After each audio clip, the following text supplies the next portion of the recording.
Mikai Pamela Odhiambo Owuono. Najua kiwango ya Wakoria.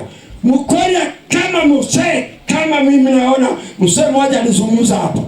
Kama mzee nasema tutapanda hii miti huko juu, vijana yote watapanda. Ninajua desturi yenu.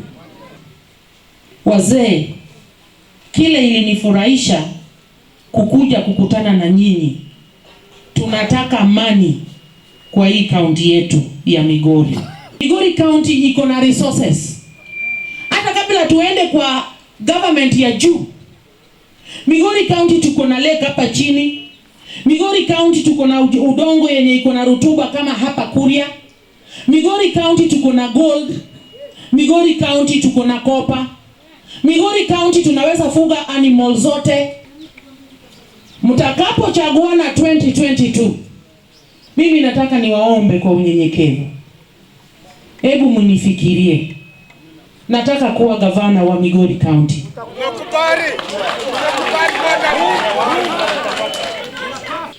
Kama hapa Kuria, si mambo yenu ya kofi inadidimia hapa? Na hii viazi, na hiyo mandizi, na maziwa je? Na hiyo ng'ombe yenu na ngozi yao. Basi Pamela anasema hivi, kabla tutafikia kwa president tuombe kazi kwa vijana yetu, inafaa tutengeneze viwanda vyetu hapa Migori County, vijana wetu wafate kazi.